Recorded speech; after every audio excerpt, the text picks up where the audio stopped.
Hello and welcome to another edition of our weekly roundup of what's on our cultural agenda. I'm Takumbo Salako. Joining me this week is my erstwhile colleague David Morricon. David, how are you? I'm all right, thank you. How are you? Very good. Glad to hear it. Well, let's talk about what's been catching our eye this week. Let's start off with music, and in particular, one of our favourite bands, the Northern Irish rappers, Anika. Why are they in the news? They've been in the news a lot this week. So for anyone who doesn't know, Kneecap, as you say, are this Northern Irish rap band who have had this kind of meteoric kind of rise to success recently, specifically with a film that was released last year called Kneecap, which was about the band, and we interviewed the director Richard Pepiat on that film, and their debut album Fine Art, which was one of our favourite albums of last year. And recently they found themselves at the centre of the attention of the counter-terror police in the UK, following a rather controversial set that they played in Coachella, in which their political statements on Palestine rubbed people up the wrong way. And it turns out that two videos surfaced from a gig last year and a gig in 2023, which have caught the attention of the counter-terror police, which seems a little bit extreme. One of those videos allegedly shows them saying, up Hamas, up Hezbollah. And the other one apparently shows the group calling for the deaths of Conservative MPs, saying the only good Tory is a dead Tory, kill your local MP. Yeah, the targeting of Conservative MPs is a particularly sensitive issue in the UK because there have been a number of MPs who have been killed by suspected Islamic terrorists. In this particular case, David Amess and his daughter has had some strong words to say on it, and that's been echoed by leading members of the Conservative Party. Tell us more about that. Well, yes, the daughter of Sir David Amess expressed her shock at Kneecap's alleged statements and asked for an apology. An apology was given. They've said that they've never supported Hamas or Hezbollah and that they condemned all attacks on civilians. And they also said that they are the victims of a smear campaign and that these words were deliberately taken out of context and weaponized in order to silence them.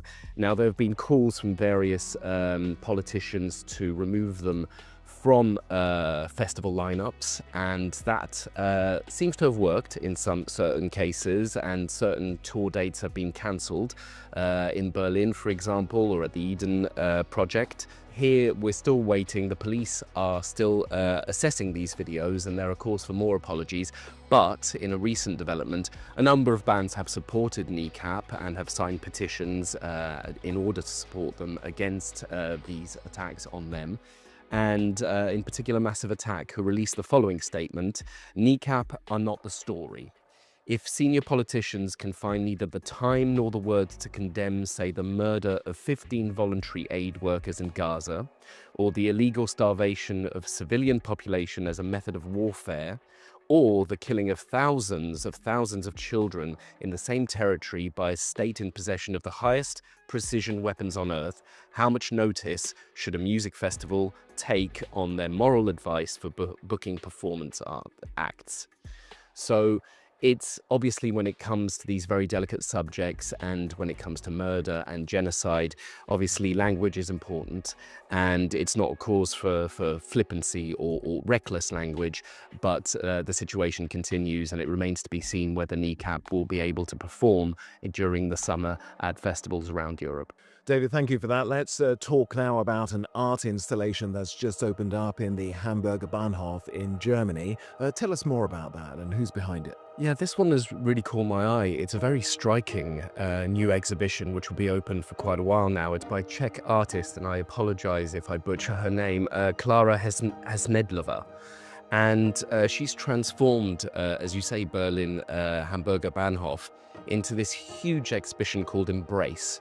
And it's filled with these very impressive sculptures, these impressive tapestries, some of which look like overgrown dreadlocks, mingy carpets almost. And I was just about to say, it reminded me of my former glory. No, your dreadlocks have always been glorious. And also these sculptures which are like cartilage, bone, even fossils. And it merges nature, but also she's done something very, very interesting, is to pair all of this with a soundscape which celebrates the folklore and her home near the Czech-Slovakian border. And yeah, it looks and sounds very, very impressive. It is an incredibly arresting show. Let's hear now from the artist in her own words and hear what she has to say about her art. It's a lot inspired by the nature from where I am, and especially in the sound. For example, these women voices, they are singing the very old traditional songs from the area called Kopanice. It's a small area close to Czech and Slovakian borders.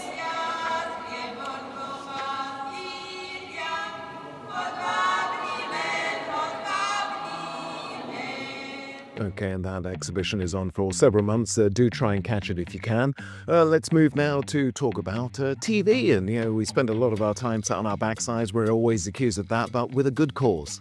Well, a very good cause. And so I'm, as you know, constantly keeping up with shows, but you have been watching one show which has completely gone off my radar purely because there are so many to keep a track of. So what have you been watching? Well, this week I've been watching Your Friends and Neighbours. It stars Jon Hamm. It's on Apple TV. And what I find really interesting about this story, Jon Hamm, I've always liked him. I met him 20 years ago, just when he was his star was rising in Mad Men. Is he as dashing in person? Because, I mean, when I see him on screen, I'm just like, damn, that's what a real man looks like. He certainly does have incredible presence. We saw him last year in Fargo, and he really sort of carried that series. But in this, it's a completely different role. He plays a wealthy trader, and it's an enormous fall from grace. He's got everything around him, all the creature comforts that he would want. And interestingly, much like, let's say, Breaking Bad and many other series that we've seen over the few years,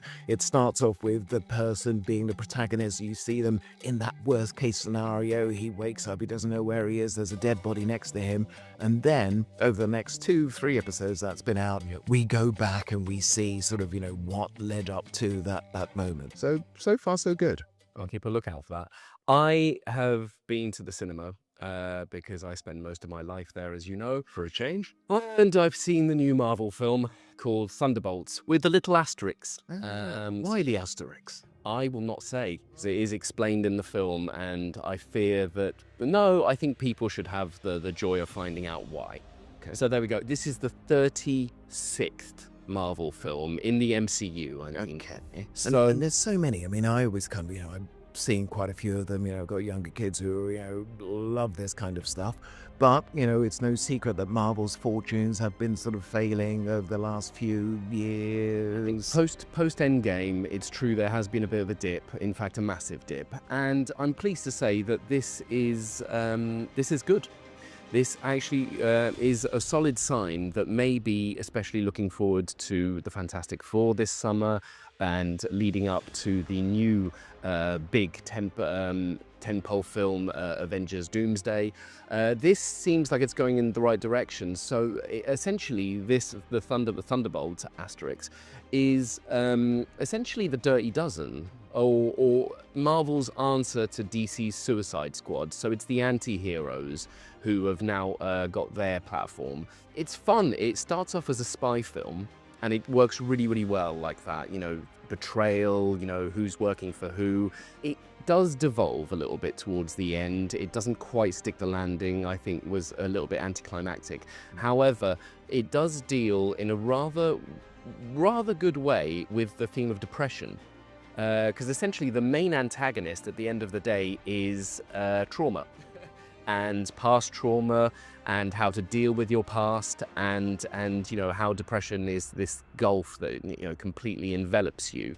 And it does it in a very surface level way. Of course, there's all the action and fight scenes that you would want from a Marvel film, but I think this gets the tone they do it quite well between quite an intimate story, which is rare for Marvel, something a little bit more personal, and something also fun. And I thought that the balancing act that it achieves was rather well done.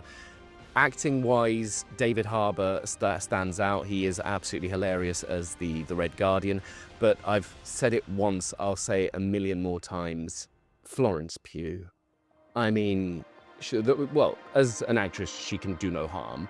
But she steals the show. She has done in all of her appearances in Marvel. She's always just really been the best thing about the films. And here she really gets a chance to shine. So if people want to see Thunderbolts, asterisk, they can. But this just makes me want to watch more Florence Pugh films, or rewatch, should I say.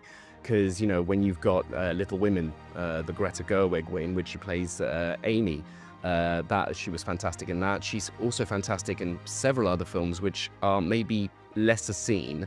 There's one called The Falling, which was in 2014, if I'm not mistaken, the Carol Morley film, which essentially deals with these fainting spells in an all-girls school. And it is incredible, and it features an absolutely stunning soundtrack from Tracy Thorn of Everything But the Girl. And there's also one which is a personal favourite of mine called The Wonder by Sebastian Lello. And this is a period piece adapted from the book by Emma Donoghue.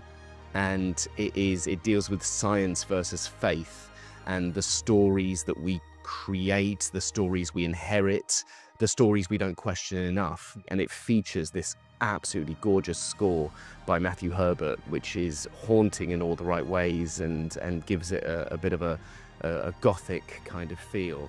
And yeah, so basically Thunderbolts, good. Very, very good for a 36th film. It kind of redeems things, you know, kind of shows Marvel has still stories to tell.